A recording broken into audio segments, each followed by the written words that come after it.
Bueno, vamos al mensaje de hoy. Dile al que tienes al lado, el pastor tiene un mensaje para ti. Para mí no, es para ti. Dile, es para ti. No. Es para todos. Se titula Las dos fuerzas de nuestra motivación. O dos fuerzas.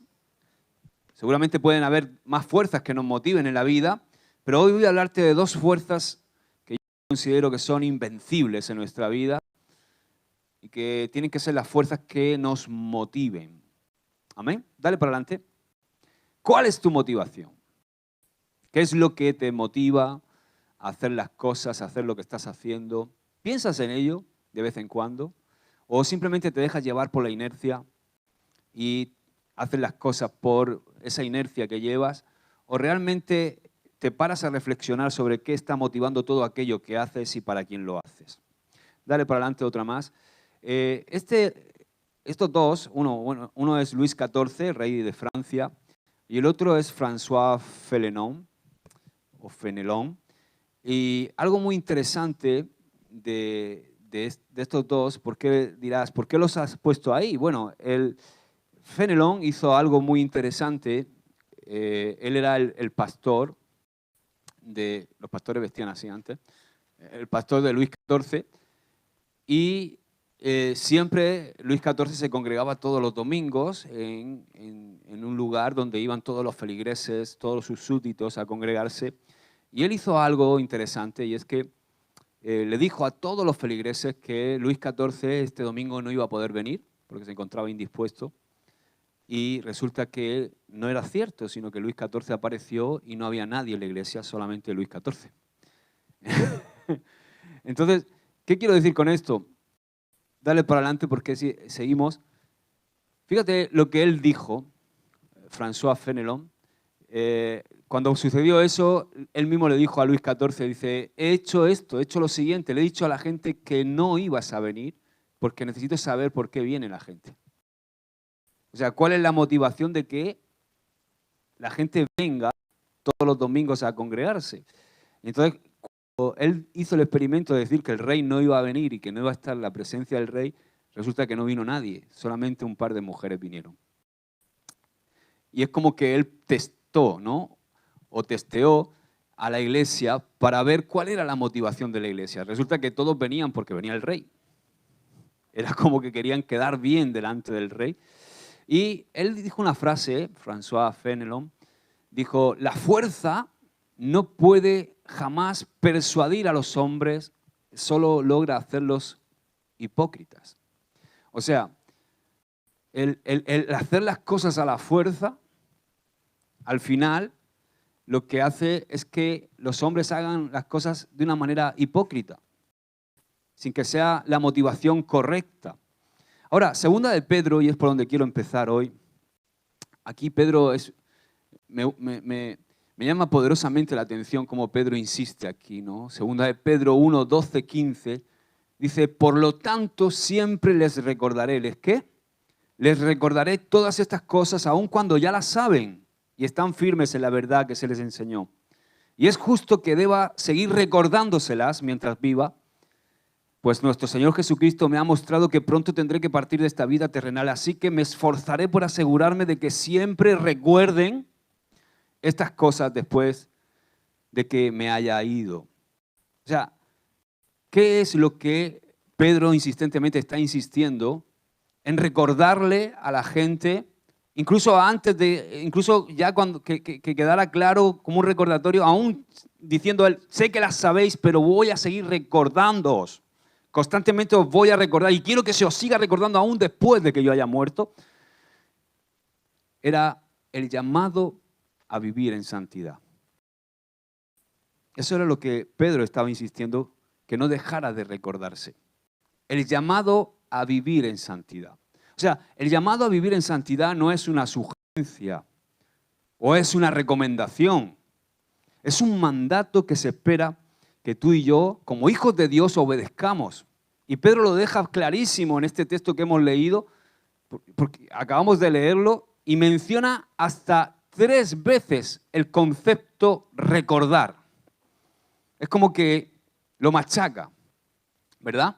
Está claro que nosotros también tenemos que prestar mucha atención a todo lo que nos está indicando. Dice 1 de Pedro 1:15, pero ahora sean santos en todo lo que hagan, tal como Dios, quien los eligió, es santo. O sea, Pedro está refiriéndose claramente a nuestro estilo de vida. Nuestro estilo de vida debería ser y está caracterizado, tiene que estar caracterizado por la santidad. Primera de Juan 5:3 dice, amar a Dios significa obedecer sus mandamientos y sus mandamientos no son una carga difícil de llevar. ¡Wow! Esto es profundo, ¿verdad? ¿Cómo es esto? ¿Por qué a mí, pastor, se me hace tan pesado? Y Juan dice aquí, en 1 de Juan 5:3, que sus mandamientos no son una carga difícil de llevar. No tenemos que vivir intimidados cuando hablamos de vivir en santidad o cuando estamos recordando el mandato de Pedro que nos insta a vivir en santidad y que constantemente insiste en que tenemos que recordar todas estas cosas, aun aunque las sabemos. Eso no tiene que asustarnos, ni tiene que intimidarnos o tiene que desanimarnos, porque estos mandamientos, estos mandatos, los podemos obedecer. No es una utopía. Dile al que tienes al lado, tú puedes vivir en santidad. ¿Pasa que no te da la gana? No, es broma, eso no se lo diga. El problema es el campo de batalla. ¿Cuál es el campo de batalla de nuestra vida? Nuestra mente. Son nuestros pensamientos, nuestras emociones y también nuestra voluntad. Es eso que nuestras emociones, nuestros pensamientos, nuestra voluntad, es lo que tenemos que estar siempre revisando constantemente. Por eso no podemos vivir como cristianos con inercias, sin hacernos preguntas, sin cuestionarnos, sin mirar bien profundamente cuáles son las motivaciones que están impulsándonos a hacer todo lo que hacemos. ¿Sabes que tu mente o tu alma, porque la mente es parte del alma, el alma, nuestra alma es nuestra torre de control? ¿Has visto la torre de control de un aeropuerto? El alma es tu torre de control. Lo que tu alma decide es lo que tú acabas haciendo. Así como piensas, tal como piensa el hombre, así es. Entonces, el alma es nuestra torre de control y existe una lucha terrible en nuestra vida diaria, constante. ¿Has visto el puma persiguiendo a los etnos en el vídeo que hemos puesto? O sea, existe una lucha constante por ver quién controla la torre de control. ¿Quién controla nuestra alma? Esa lucha se produce en la mente. Y esa lucha es entre tu vieja naturaleza, tu carne y tu nueva naturaleza, el Espíritu de Dios en ti. Quien controla tu alma te tiene a ti. Aquel que controle tu alma te tendrá. Si es el Espíritu de Dios el que controla tu alma a través de esa nueva naturaleza que Dios nos ha dado, tu cuerpo y tu vida se van a convertir en un instrumento de bendición y van a ser usados por Dios. Pero si es tu carne la que controla tu torre de control, tu alma, te vas a convertir en un instrumento de pecado y alguien que no va a edificar su vida ni la de los que tiene alrededor. Es fácil, ¿lo entiendes? Ahora, ¿qué tiene que motivarnos a vivir una vida santa? ¿Cuál es la motivación para desear vivir en ese estilo de vida, que es el estilo de vida del Espíritu, vivir en la nueva naturaleza que Dios nos ha dado? Tú y yo estamos llamados a vivir en el Espíritu. Escúchame bien, esto es profundo porque no existe vida cristiana fuera de la vida del Espíritu. Tú puedes hacer todo lo que hace un cristiano, pero lo puedes hacer en tus fuerzas, lo puedes hacer en la carne, lo puedes hacer con la motivación incorrecta. Hay mucha gente que hace lo que hace un cristiano, pero solamente agrada a Dios aquello que hacemos en el Espíritu. Porque podemos ser cristianos en la carne y hacer aparentemente todo lo que hace un espiritual. ¿Verdad? Ir a misa o ir a la reunión cuando va el rey. y parecer cristiano. Pero cuando no va el rey, ahí se ve lo que soy. Ahora, nosotros sí que estamos llamados a vivir en el Espíritu. Con la capacidad que hemos aprendido, la capacidad empoderadora de la gracia de Dios. La gracia de Dios no solamente es salvación y perdón de pecados, es el poder de Dios, es la capacidad de Dios para que yo pueda vivir. Por eso Juan dice que no, que es sencillo, que no es una utopía que yo pueda vivir en santidad, porque Dios me ha dado la capacidad con su gracia. Estamos llamados a ser moralmente correctos. Oye, los frutos del Espíritu, mira, dale para adelante, una más creo. Oye, esto es a lo que estamos tú y yo llamados. A vivir en amor, gozo. Esto se tiene que manifestar en nuestra vida. Amor, gozo, paz, paciencia, benignidad, bondad, fe, mansedumbre, templanza, o lo que es lo mismo, dominio propio. Mansedumbre es igual a humildad. Y dice Gálatas 5:23 que contra tales cosas no hay ley. Estos frutos, tú y yo los desarrollamos por fe. Y estamos llamados a vivir así.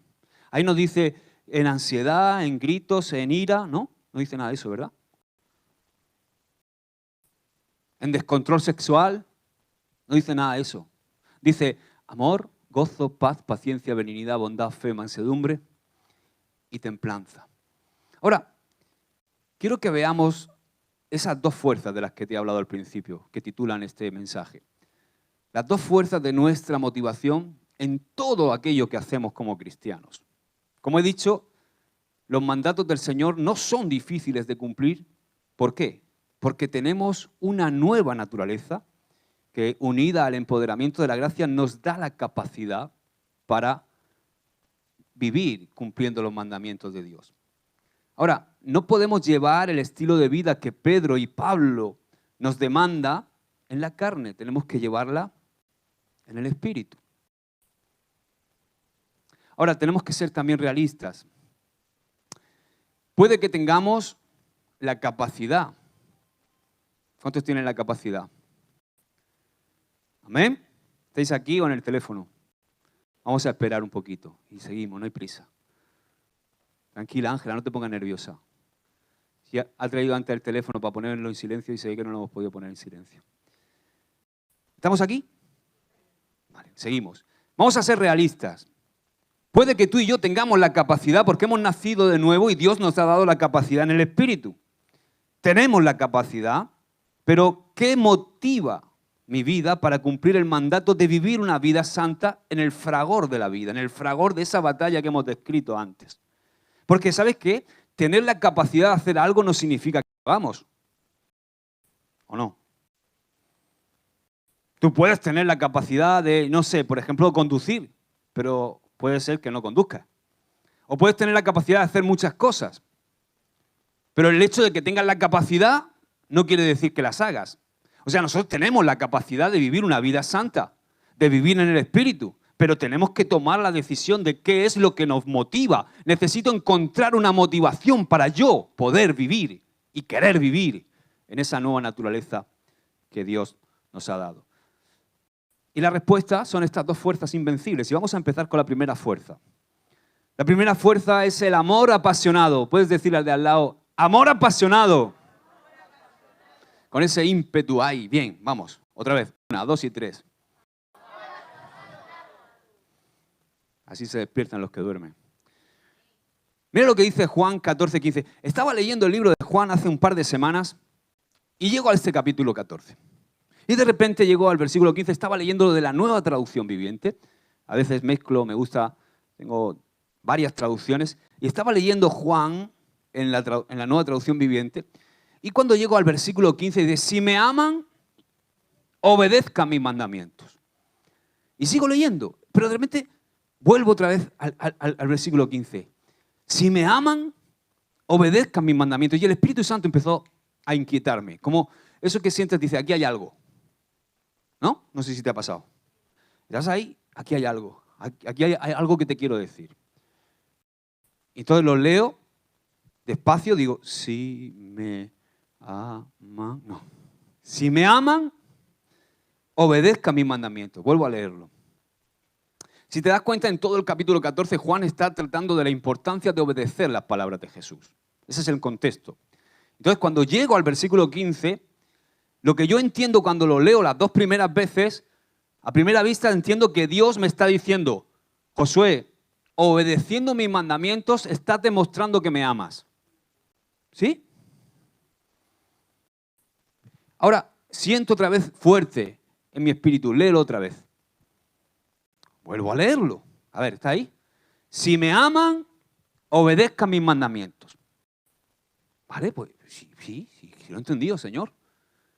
Vuelve a leerlo, Josué. Y lo vuelvo a leer. Si me aman, obedezcan mis mandamientos. Y seguía sin verlo, que seguía con la inquietud. Y así 5 o 6 veces. Me leí el capítulo 14 despacio, otra vez, para ver el contexto, a ver si me estoy perdiendo algo. Y ya, y digo, sentía en mi interior, y digo, Señor, no entiendo nada. ¿O soy muy tonto? Entonces lo leí otra vez. Porque puede parecer lo que acabo de decir, ¿verdad? O sea, Josué, si obedeces, estás demostrando que me amas. ¿A qué parece que dice eso? Ahora me costó entender lo que Dios quería enseñarme con este texto. ¿Cuándo me di cuenta? Me fijé que en la Nueva Traducción Viviente la palabra obedezcan tiene un asterisco. Un asterisco. No sé si en la Biblia has visto que hay un asterisco muchas veces, ¿no? Y entonces ese asterisco quiere decir que tiene una nota de referencia al margen en mi Biblia. Entonces, ¿qué hice? Vi el asterisco. ¡Ay! Obedezcan tiene un asterisco. Me fui al asterisco y me fui a la nota de referencia al margen de mi Biblia y leí que la traducción más acorde con el original era obedecerán. O sea, no es obedezcan, sino es obedecerán. ¿Cómo? Obedecerán. O sea, si me aman, obedecerán mis mandamientos. ¡Wow! Es como, no sé si lo estás pillando. O sea, cuando lo leí así, se produjo como una pequeña explosión en mi cabeza, en mi interior y en mi espíritu. Porque de repente lo vi. O sea, vi lo que el Señor me estaba insistiendo a través de su espíritu. De repente entendí lo que Él quería decirme. O sea, Dios me estaba intentando decir, Josué, no estoy diciendo que si obedeces mi mandamiento vas a demostrar que me amas. Yo ya sé si me amas o no. Lo que te estoy diciendo, Josué, es que si tú te enamoras locamente de mí, te sentirás motivado a obedecer mis mandamientos.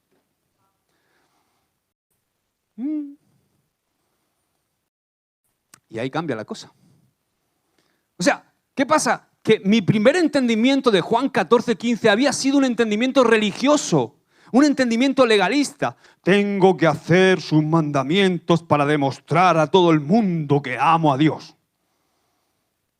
Pero la nueva perspectiva, al ver el asterisco y al ver la nota en mi Biblia, la nueva perspectiva tiene que ver más con una relación de amor. Porque una relación de amor con Dios es la clave de nuestra motivación para hacer todo lo que hacemos en nuestra vida.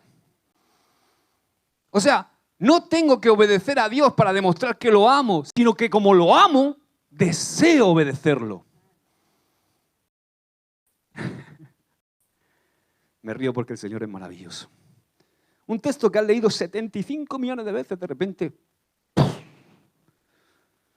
Ahora, sabéis que me gusta hacer ilustraciones, ¿no? No está Ruth, mejor. Déjame ilustrarlo.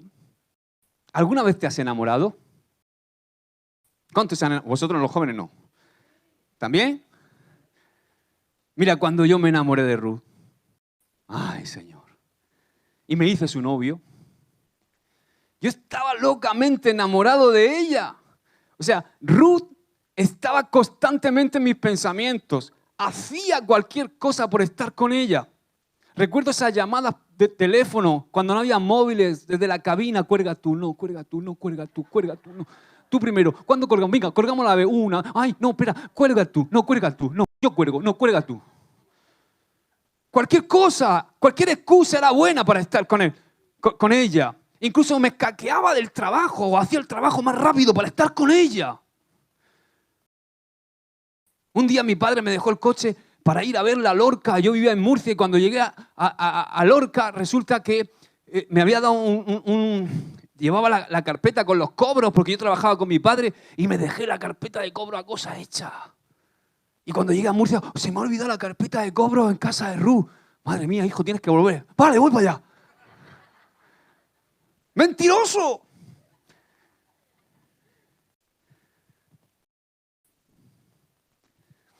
Hacía cualquier cosa por estar con ella. Hasta dejarme los cobros de mi padre para así tener la excusa perfecta para volver. ¿Y si Ruth necesitaba algo? Ay, para mí era un gozo hacer cualquier cosa para ella. Cualquier cosa que ella deseaba no era algo gravoso, ni era una carga, sino para mí era un deleite satisfacer sus deseos. Cariño, quiero un helado de pistacho a la 1:20 en el centro de Murcia. Santo Dios. Hasta que no encontré el helado de pistacho no paré. ¿Has dicho que quieres un helado de pistacho, mi amor? Da igual, allá voy. ¿La luna dice que te baje? Espérate que echo el cable. ¿Por qué crees que era eso? Porque la amaba. ¿Por qué? Porque la amaba. O sea, yo no hacía todo eso para demostrar que la amaba. No, lo hacía porque la amaba. Y la sigo amando. Amén. ¿Cuántos aman a su esposa? Porque este ejemplo que te he puesto, esta ilustración ilustra perfectamente lo que Jesús está diciendo en Juan 14:15. O sea, debido a nuestro intenso amor por Jesús, encontramos nuestro deleite cumpliendo sus deseos, o sea, cumpliendo su palabra. Su palabra de repente, la palabra de Dios de repente, no es algo gravoso, ni es una tortura para nosotros, ni es algo restrictivo, es nuestra pasión.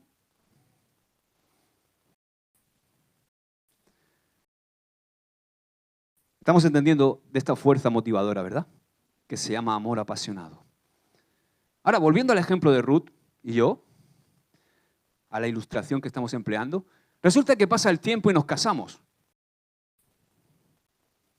Y llega el matrimonio. Y resulta que empieza a pasar el tiempo y con el pasar del tiempo, mi amor hacia Ruth comienza a desvanecerse. Recuerdo ese primer piso que teníamos, que era un segundo sin ascensor, cuando yo llegaba del Mercadona, que acababa de abrir el Mercadona cuando nos casamos. Y llegó, cariño, déjame. Y subía con todas las bolsas al segundo. No quiero que toques una bolsa, mi vida, no te hagas daño. No vaya a ser que estés embarazada. Y con el pasar del tiempo resulta que un día me di cuenta que estoy subiendo las escaleras rápido, abro la puerta de casa y justo llega Ruth con las bolsas del Mercadona y le cierro la puerta. ¡Pum! Fíjate, qué cambio. Pasas de subir tú la bolsa a cerrar la puerta a ella cuando estás subiendo con la bolsa. ¿Qué ha pasado ahí? O sea, ya empieza la cosa a debilitarse, a desvanecerse ese amor, ese fuego inicial. Ya resulta que yo no lo hacía con emoción, como cuando era su novio. ¿Has dicho que quiero un helado tú ahora? Venga, hombre, acuéstate. Un helado. ¿Me vas tú un helado? Voy a salir yo ahora a comprarte un helado. Ahora cuando la llamas por teléfono, cuelga que me está entreteniendo. Ahora no puedo. ¿Es que no sabes que tengo cosas que hacer? ¿Verdad? Ahora leamos algo muy interesante que Jesús le escribe a una iglesia. Apocalipsis 2, verso 2. Dice, yo conozco tus obras y tu arduo trabajo y paciencia. Dice el verso 4, pero tengo contra ti que has dejado tu primer amor. Recuerda, por tanto, de dónde has caído y arrepiéntete. Haz las primeras obras. Las de cuando eras novio, Josué. Pues si no, vendré pronto a ti y quitaré tu candelero de su lugar si no te hubieres arrepentido. Interesante esto. Aquí vemos que se habla de dos obras distintas. Las primeras obras fueron motivadas por el amor apasionado de la iglesia por Jesús. Como yo, cuando era novio de Ruth, ¿verdad? Y las obras actuales, las que Jesús reprocha, las obras de ahora eran por obligación o por quedar bien o por inercia, o porque no hay más remedio. Como yo en el matrimonio, ¿verdad? O como muchos matrimonios. Muchos de nosotros, cuando nos entregamos a Jesús, en ese primer amor que no me gusta llamarlo así, pero la gente lo llama así, ¿no? El primer amor con Jesús.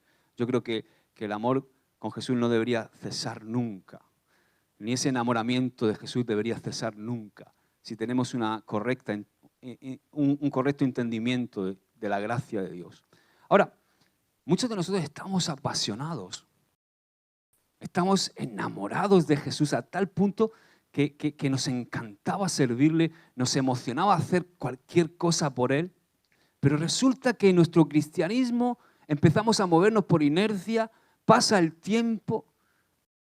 Como decían los chicos, resulta que nos alimentamos pero no bebemos. O sea, el alimento es cuando venimos los domingos, nos alimentamos los domingos, algún día, semana, suelto cuando podemos, pero no nos alimentamos del agua fresca, de la intimidad con Dios, de pasar tiempo con Él. Y resulta que pasa el tiempo y muchos empezamos a decir, ¿en serio? ¿Has dicho de ir un miércoles ahí a las 8? Pero es que no sabe el Señor todas las cosas que yo tengo que hacer. ¿Cómo se atreve a mí a poner una reunión? ¿De verdad? ¿Es que no sabe el Señor todo lo que yo tengo que hacer? ¿Que ir a hacer un programa de radio? ¿A ayudar en el banco de alimentos? Pero vamos a ver. ¿Que quiere el Señor un helado a las 12 de la noche? Estamos entendiendo, ¿verdad? De repente la pasión se desvanece.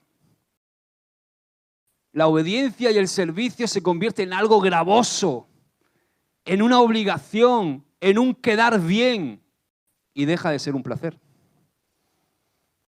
O sea, ¿qué pasa cuando llegamos a ese extremo? Que el amor ya no es la fuerza motivadora que me impulsa. ¿Qué podemos hacer entonces, Josué? Yo sé que vosotros no estáis aquí, no estáis así, ¿no? Pero a alguien que le pase esto, ¿no? Yo sé que esto pasa en otros lugares, pero aquí no. ¿Qué podemos hacer ante esto? Bueno, lo primero que tenemos que hacer es comenzar por pasar más tiempo con Él. Volvernos a la palabra de Dios. Volver a ese lugar secreto de intimidad con Dios que tenemos tan abandonado. Volver a escudriñar su palabra. Volver a orar, a buscarle en oración. Pero no una oración seca, insípida, sino verdaderamente hacer un parón en tu vida y meterte en el secreto con Dios, porque no hay nada más importante en tu vida que tu relación con Dios. Encerrarte en oración y en adoración a Dios. Tienes que volver a dirigir, o tenemos que volver a dirigir nuestros pensamientos hacia Él. No solamente cuando vamos los domingos a la iglesia o durante 5 o 10 minutos en nuestro rutinario devocional de la mañana, sino hacerlo continuamente, recordando que su presencia es básica en mi vida. Mira, te voy a decir algo, mira, tenemos que cambiar el tengo que por el no puedo vivir sin. ¿Sabes qué? Muchas veces estamos diciendo, es que tengo que orar, es que tengo que leer la Biblia, es que tengo que ir a la iglesia, es que tengo que servir al Señor, es que tengo que ayudar en la obra. No tienes, olvídate del tengo que. Resulta que no es que tienes que, es que tú no puedes vivir sin orar. Es que tú no puedes vivir sin congregarte. Es que tú no puedes vivir sin adorar al Señor. Es que Dios no te necesita a ti, es que eres tú quien le necesita a Él. Entonces, tienes que aprender a sacar el tengo que. Es que un cristiano lee la Biblia, tengo que leer la Biblia. ¡No! Es que no puedes vivir sin alimentarte de su palabra. Así que cambiamos el tengo que por el no puedo vivir sin. Amén. Y tenemos que pedir al Espíritu Santo que vuelva a llenar nuestros corazones de nuevo con ese amor de Dios diariamente. Ese amor que nos apasiona por sus cosas. Romanos 5:5 dice, porque el amor de Dios ha sido derramado en nuestros corazones por el Espíritu Santo que nos fue dado. ¿Cómo es tu relación con el Espíritu Santo? Esas son cosas que nos tenemos que preguntar. ¿Sabes que no puedes amar a Dios demasiado? No tengas temor. Algunos parece que van como, es que si lo amo mucho, veremos a ver. ¿Por qué? No puedes amar demasiado a Dios. Además, cuanto más le amas, más pasión se desata en tu vida y más feliz eres. Ahora, la segunda fuerza. Ha quedado clara, ¿verdad? Esto del amor. ¿Tienes alguna duda? Si tienes alguna duda, le preguntas a Ruth ahora al final. No, es broma. ¿Dónde está Ruth? Está para afuera. Es que cuando no la tengo aquí es como que, ¿dónde está la brújula? ¿Dónde está el norte? Ella es la que me hace. La segunda fuerza es el temor santo. Ay, el temor. La otra fuerza motivadora es el temor santo. Es la virtud que cita Pablo específicamente para mantenernos en el camino santo, en el estilo de vida acorde a nuestra fe. Mira lo que dice 2 Corintios 7:1. Queridos amigos, dado que tenemos estas promesas, limpiémonos de todo lo que pueda contaminar nuestro cuerpo o espíritu. Y procuremos alcanzar una completa santidad porque tememos a Dios. La santidad, o sea, el estilo de vida de un creyente, la santidad, se madura en el temor a Dios. ¿Qué he dicho? Vuelvo a repetir. La santidad se madura en el temor de Dios. Esta verdad la vemos a lo largo de todo el Nuevo Testamento. Por ejemplo, te voy a leer un versículo que ha generado siempre mucha controversia entre los predestinados y los no predestinados, calvinistas y no calvinistas, arminianos. Yo no voy a entrar en líos, pero dice Filipenses 2:12, en la Reina Valera, ocupaos en vuestra salvación con temor y temblor. Ocupaos en vuestra salvación con temor y temblor. Ahí aparecen dos términos, temor y temblor. Ahora, me gusta mucho cómo lo dice la Nueva Traducción Viviente, porque la Nueva Traducción Viviente lo que hace es extraer del original una completa visión más acertada. Dice, esfuércense, fíjate cómo cambia el texto, lo digo para esta controversia que hay de que algunos piensan que la salvación una vez que han nacido de nuevo se pierde. Este es el texto que utilizan. Hay que cuidar tu salvación con temor y temblor, no voy a hacer que la pierdas. ¿Ok? Si has nacido de nuevo, eres de Dios. Y pasarás tus procesos, pasarás tus cosas, pero si has nacido de Dios, yo todavía no conozco ninguna oveja que le haya sido robar a Jesús. Pasarás tus valles, tu tal, al final el Señor te meterá en vereda, no sé cómo, pero lo hará, lo tiene que hacer. Pasa que en la iglesia hay mucha gente que parece que ha nacido de nuevo y no ha nacido de nuevo. También hay gente que viene porque se siente atraído por el mensaje, se siente atraído por el ambiente, se siente atraído por una chica, por un chico, también, por eso también viene, ¿no? Ahora, Filipenses 2:12.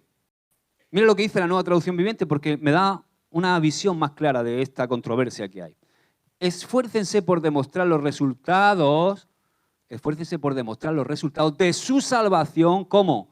Obedeciendo a Dios con profunda reverencia y temor.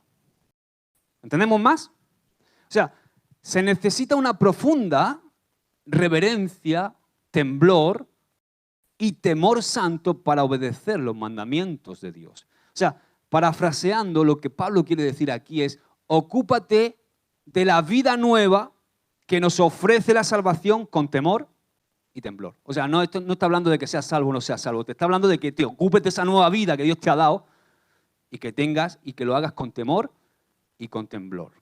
Pedro escribe con respecto a cumplir el mandato de vivir una vida santa. Mira lo que dice. Primera de Pedro 1:17 dice, recuerden que el Padre Celestial a quien ustedes oran no tiene favoritos. Él los juzgará o los recompensará según lo que hagan. Así que tienen que vivir con un reverente temor de durante su estadía aquí como residentes temporales. El escritor de Hebreos también dice en el capítulo 12, verso 28, ya que estamos recibiendo un reino inconmovible, seamos agradecidos y agrademos a Dios adorándolo con santo temor y reverencia. O sea, el temor a Dios es la forma aceptable de servir a Dios. ¿Puedes decirlo conmigo? El temor a Dios es la forma aceptable de servirlo. Bueno, una vez recuerdo que estaba hablando con un joven sobre esto del temor a Dios y se quedaba perplejo y dice, pero vamos a ver, ¿qué es esto del temor? Vamos a ver, pastor, ¿no nos hace Dios libres de todo temor? ¿Qué significa este temor? Todos sabemos que Dios es amor, ¿verdad? Que Él es nuestro Padre. Sin embargo, tú y yo como cristianos debemos tratar el asunto del temor porque se habla frecuentemente de él en el Nuevo Testamento. Algunos toman este temor como algo liviano y dicen que significa adorar a Dios. O sea, el temor de Dios significa adorar a Dios. Pero yo creo que es algo más, porque si se tratara solamente de adoración, ¿por qué Pablo habla hasta 4 veces del temor y temblor en el Nuevo Testamento? Yo creo que temblar es algo más que adorar. La palabra temblar es en griego tromos, que quiere decir estremecerse de temor. Otros pueden pensar, por ejemplo, como he oído también, esto es del Antiguo Testamento. ¿Has oído decir esto? Mira, escucha.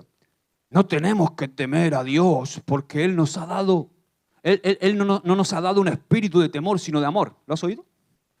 No tenemos que temer a Dios porque Él no nos ha dado un espíritu de temor, sino un espíritu de amor. ¿Sabes? Que los que dicen esto están confundiendo el espíritu de temor con el temor del Señor. Y son dos cosas muy distintas. Por ejemplo, cuando Moisés saca a Israel y lo lleva hacia el Sinaí, de repente Dios manifestó su presencia. ¿Y qué hizo el pueblo? Huir. Cuando Dios manifestó su presencia, el pueblo huyó corriendo y clamó rápido a Moisés, pidiéndole que le rogara a Dios que no le manifestara su grandeza. ¿Qué te parece? Ahora, en ese momento, cuando el pueblo le dice eso a Moisés, mira lo que le responde Moisés a Israel. Está en Éxodo 20:20. Dice Moisés, respondiendo al pueblo, dice, no temáis. ¿Qué dice? No temáis, porque para probaros vino Dios y para que su temor esté delante de vosotros para que no pequéis. ¡Wow! O sea, esto es tremendo. ¿No te parece aquí que Moisés se estuviera contradiciendo? O sea, es como que le está diciendo, Miguel, no tengas miedo, que Dios ha venido para que siempre tengas temor de Él. Es fuerte esto, ¿verdad? O sea, no tengan miedo si Dios ha venido para que siempre tengan temor de Él. Pero Moisés lo que estaba haciendo es diferenciar entre tener miedo de Dios y el temor del Señor. Porque hay una gran diferencia entre tener miedo a Dios y el temor del Señor. Son dos cosas muy distintas. ¿Por qué va a querer Dios que tengamos miedo de Él? ¿Quién quiere tener intimidad con alguien que teme?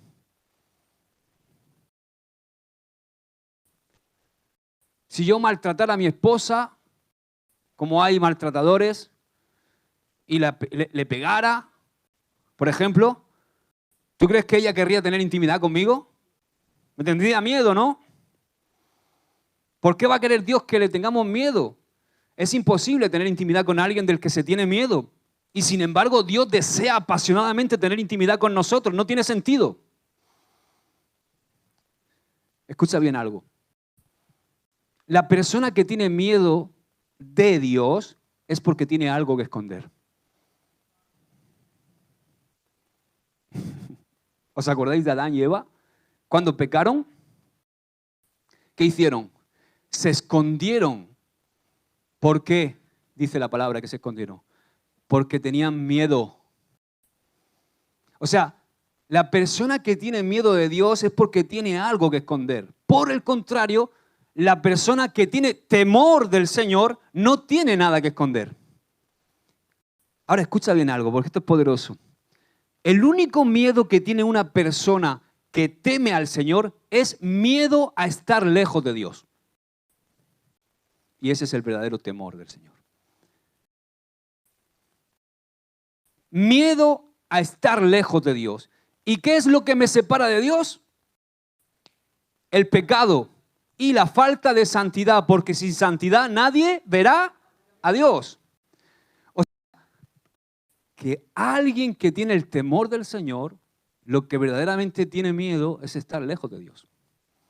Para mí, la primera definición del temor del Señor es simplemente estar aterrado de estar lejos de Dios. Y yo he experimentado esto. El mayor miedo que yo tengo en mi vida es estar lejos de Dios. Hermano, te lo digo en serio. O sea, por eso me aterra estar fuera de su voluntad.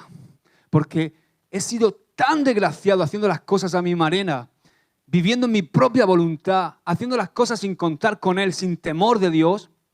Lo he pasado tan mal, he sido tan desgraciado, aún incluso aparentemente siendo exitoso para el mundo, un hombre vacío, lleno de miedos, de temores, con poca serotonina y mucha, ¿cómo era la otra? Cortisol. Muerto de miedo en mi vida. Ahora, ¿qué es temer a Dios? Temer a Dios es que Él sea lo más importante en nuestra vida. Temer a Dios es respetarlo, es venerarlo, es honrarlo con todo nuestro ser. Es estimarlo a Él por encima de cualquier otra persona o de cualquier otra cosa. El temor santo le da a Dios el lugar que le corresponde, el lugar de gloria que merece nuestra vida. El temor santo hace que tú y yo temblemos ante Él con un profundo respeto. Es nuestro Padre, pero al mismo tiempo tenemos reverencia y respeto, confianza, amor. Temer al Señor es amar lo que Él ama, es odiar lo que Él odia. Es hacer importante para nosotros lo que para Él es importante. Por eso dice Proverbios 8:13, todos los que temen al Señor odiarán la maldad. Éxodo 20:20, acabamos de leerlo, nos dice que el temor santo nos guarda de pecar. Termina diciendo eso, para que no pequéis. Ahora quiero contarte una historia.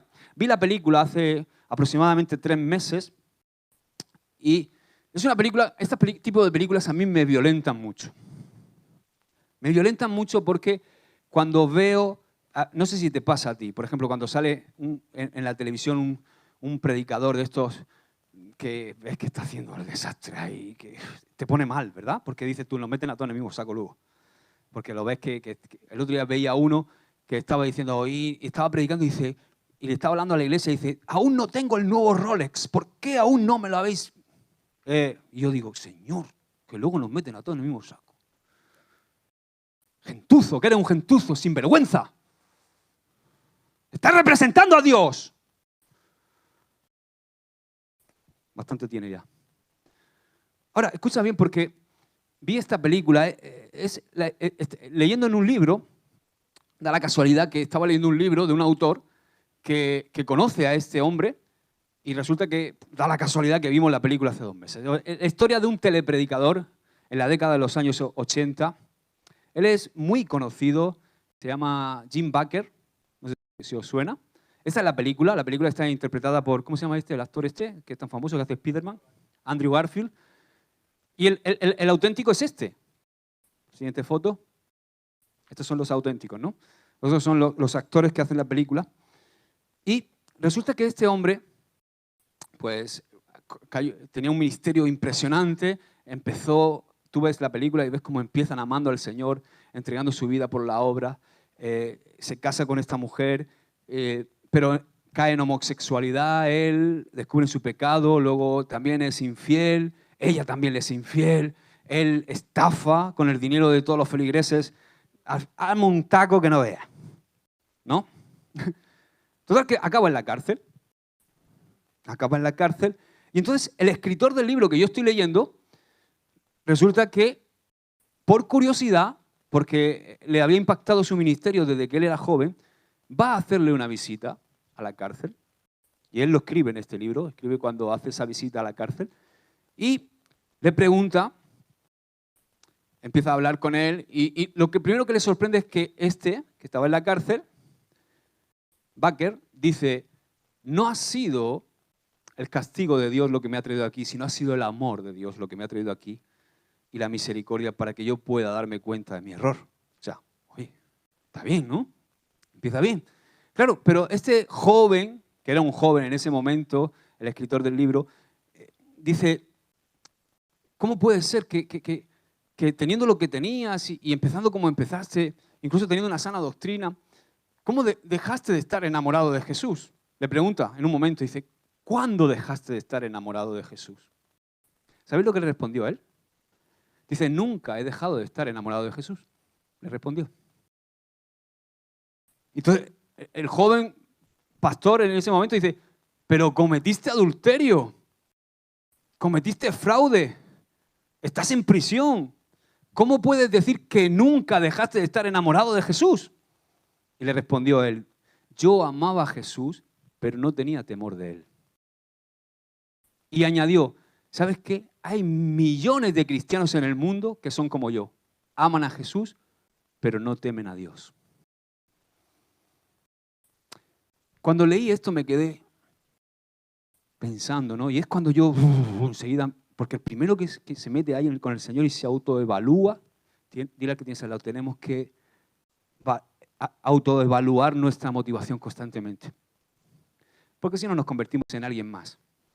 Alguien más que trabaja para allá, para acá, y que viene los domingos aquí, y poco más, como dice la hermana. Ahora, yo pensando en esta historia me dije, ¿cómo puede un hombre que ama a Jesús caer en un pecado reincidente, incluso repugnante? Porque cuando ves la historia de este hombre es increíble. ¿Cómo puedes seguir diciendo que amas a Dios en ese estilo de vida? ¿Cómo pueden, como decía le decía al escritor del libro, cómo pueden millones de cristianos que dicen que aman a Jesús vivir sin santidad? ¿Cómo casa? Amo a Jesús y vivo sin santidad. Y ahí es cuando se me encendió la bombilla.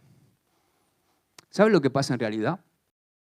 Lo que pasa en realidad es que aman a un Jesús ficticio. Aman a un Jesús creado por ellos mismos. Profesan amar a alguien a quien realmente no conocen.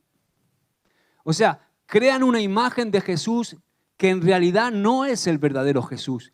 Es un Jesús que le da a ellos lo que sus naturalezas carnales desean. Yo lo llamo el fenómeno fans. ¿Sabéis lo que es ser fan de alguien? ¿Seguidor de alguien? Mucha gente es fan de un deportista famoso, un cantante famoso. Tienen toda la información de ellos. Llenan sus habitaciones de póster, coleccionan sus biografías, saben el número de pie que gastan, saben sus gustos, saben cuántos hijos tienen. Una vez estábamos tomando un helado, Ruth y yo, y no sé cómo salió la camarera de Cristiano Ronaldo. Sí, Cristiano Ronaldo tiene 3 hijos. Y yo digo, chacha, déjame, yo qué sé cuántos hijos tiene Cristiano Ronaldo y con quién se ha casado y cuántas veces se ha casado. Yo solo sé que le pega una patada al balón y que es el mejor. Es lo único que sabía en ese momento, ¿no? Pero gente que es fan, seguidora, que tiene todo el conocimiento, pero sin relación. ¿Sabes por qué? Porque esa persona que sabe todo de ese futbolista famoso, de ese cantante famoso que sabe todo, sabe cosas que incluso que el cantante a veces no sabe, si se cruza con él por la calle, el cantante no lo va a reconocer. Tú te vas a decir, ¡ah, por ahí va, míralo! Y él va a decir, ¿y este quién es este? Incluso vas a poder conocer una parte amarga.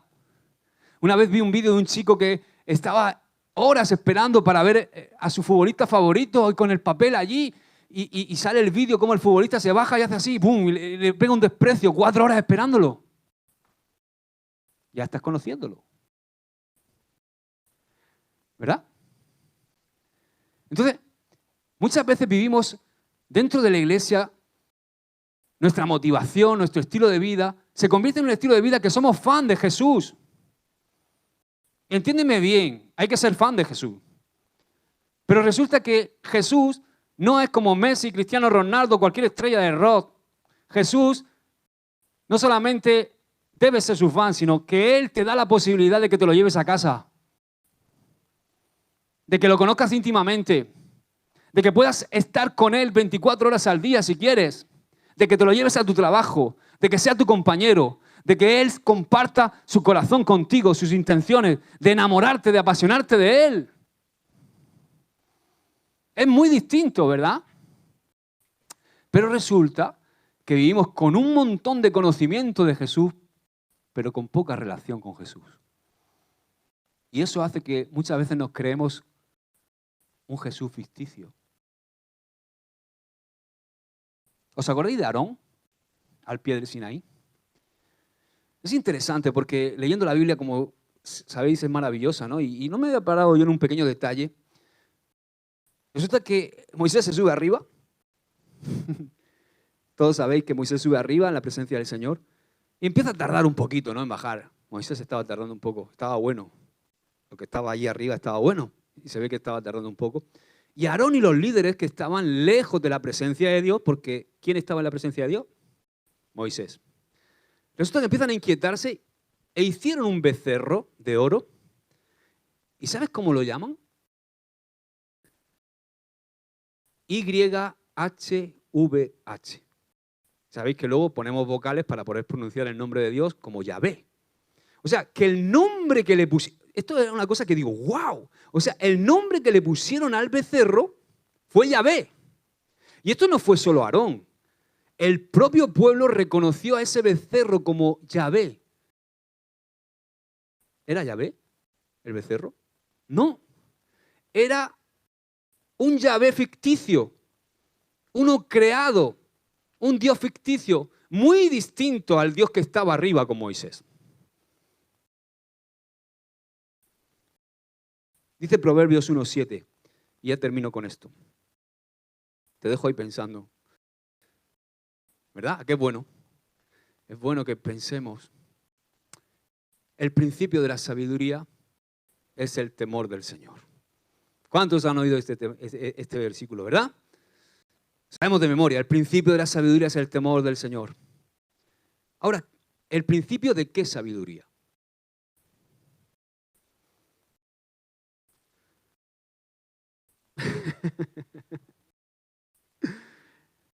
¿El principio de nuestra filosofía? Incluso, ¿puede ser la sabiduría que nos da a conocer las Escrituras? Tampoco. Porque muchos están embobados con las Escrituras y con el conocimiento, pero no tienen intimidad con Dios. Hay teólogos que no saben ni lo que es el Espíritu Santo y están apasionados con los escritos, con las Escrituras. Los fariseos. A un fariseo no lo pillabas tú en un renuncio en cuanto a las Escrituras, ¿verdad? Pero estaban muy lejos de la presencia de Dios. ¿Sí o no? Entonces, ¿cuál es la sabiduría? La respuesta se encuentra en Proverbios 2:5. Dice, Proverbios 2:5, dice, entonces entenderás el temor del Señor y hallarás el conocimiento de Dios. ¿El qué? ¿Conocer a quién? A Dios. O sea, permíteme decirlo así. Mediante el temor llegamos a conocer a Dios íntimamente. O sea, y cuando conocemos a Dios íntimamente mediante el temor, entonces es cuando conocemos al Dios verdadero, no a uno ficticio. Porque amar a un Jesús ficticio no nos va a dar a ti y a mí el poder para obedecer las palabras que habla el verdadero Jesucristo. ¿Amén? Me encanta reflexionar con vosotros, porque yo lo disfruto, porque estoy reflexionando también sobre mi vida, sobre todas estas cosas. ¿Os dais cuenta? Ahora, ¿cuál tiene que ser estas dos fuerzas motivadoras? ¿Cuál tiene que ser nuestra motivación para vivir, para hacer, para buscar esa vida de excelencia, esa vida santa, para vivir en el Espíritu? Tiene que ser el amor apasionado y el temor santo. ¿Amén? Dice Romanos 5:5. ¿Puedes proyectarme Romanos 5:5? Dice, porque el amor de Dios, escucha bien y ya termino con esto. Esto es muy importante. Préstame atención 2 minutos. Porque el amor de Dios ha sido derramado en tu corazón, hermano, por el Espíritu Santo que te ha sido dado. ¡Aleluya! ¿Amén? O sea, que tanto el amor como el temor santo son derivados de ser llenos del Espíritu Santo. La palabra de Dios dice, sean llenos del Espíritu Santo. O sea, el Espíritu Santo, la llenura del Espíritu Santo no es un evento, es un estilo de vida. Dice, sean llenos, presente continuo, seguir siendo llenos constantemente. Tú y yo necesitamos la llenura del Espíritu Santo, necesitamos unción, necesitamos llenarnos constantemente de su Espíritu Santo para poder movernos en la motivación correcta, movernos en el amor y en el temor santo, porque el amor y el temor santo derivan de la llenura del Espíritu Santo. Y tú tienes que pedirle, y yo tengo que pedirle al Señor que nos llene de nuevo, que renueve nuestro amor, que nos revele ese temor santo que es el principio de la sabiduría en nuestra vida. Mira lo que dice 2 de Timoteo 2:20. Dice, en una casa de ricos algunos utensilios son de oro y plata y otros son de madera y barro. Los utensilios costosos se usan en ocasiones especiales mientras que los baratos son para uso diario. Escucha el 21. Si te mantienes puro, serás un utensilio especial para uso honorable. Tu vida será limpia y estarás listo para que el Maestro te use en toda buena obra. ¿Sabe? A veces la carencia que hay más grande en la iglesia no es carencia de vasijas, es carencia de que las vasijas estén limpias. A mí me encanta desayunar mi café con leche de avena. No, perdón, con leche de soja. Y esta mañana me he levantado y estaban todas las copas sucias. No me gusta echarme mi café en una copa sucia. ¿A ti te gusta? ¿Por qué? Porque se mezcla, está todo pegado ahí. Mira, por ejemplo, mira una foto. ¿Verdad? Nadie le apetece echarse un café ahí y bebérselo, ¿no? Y más si tiene el pintalabios ahí puesto, ¿no? Nadie quiere tomarse un café en un vaso sucio. Yo no quiero tomarme mi desayuno en un vaso sucio. Yo quiero un vaso limpio. Y la carencia en la iglesia no es de vasijas, hay muchas vasijas. Es de que las vasijas estén limpias. Limpias para poder recibir lo de Dios. Para poder ser llenas por el Espíritu Santo. Tenemos que ser vasijas limpias. ¿Amén? ¿Cuántos quieren ser esa vasija limpia? Aleluya. Así que motivación 1, amor apasionado. Tenemos que volver al amor, al aposento con el Señor, a enamorarnos de Él apasionadamente y a movernos en el temor santo de Dios. Ese temor a estar lejos de Él. Amén. Ponte de pie, vamos a orar. Padre, te damos gracias, Señor. Queremos ser esas vasijas, Señor, en el nombre de Jesús. Yo te pido, Señor, que tú nos limpies, nos purifiques, Señor, porque queremos recibir todo eso que tú tienes. Queremos recibir la llenura del Espíritu Santo. Sabemos, Señor, que si no somos constantemente llenos de tu Espíritu Santo, enseguida, Señor, entramos en un costumbrismo y hacemos las cosas por inercia, Padre, pero necesitamos la unción fresca de ese vino nuevo, esa unción fresca en nuestra vida, Señor, para poder estar bien encaminados, Señor, poder darte esa vida de santidad que Pedro nos insta y que nos recuerda tan apasionadamente. Padre, que tu Espíritu Santo nos embargue, que amemos lo que tú amas, que te deseemos, Señor, por encima de cualquier cosa. Que como decíamos en el ejemplo de estar enamorados, Señor, si nos piden la luna, te la damos. Sí, Señor, porque no es gravoso para aquel que ama el servir al ser amado. Gracias, Padre, en el nombre de Jesús. Amén. Y amén. Aleluya.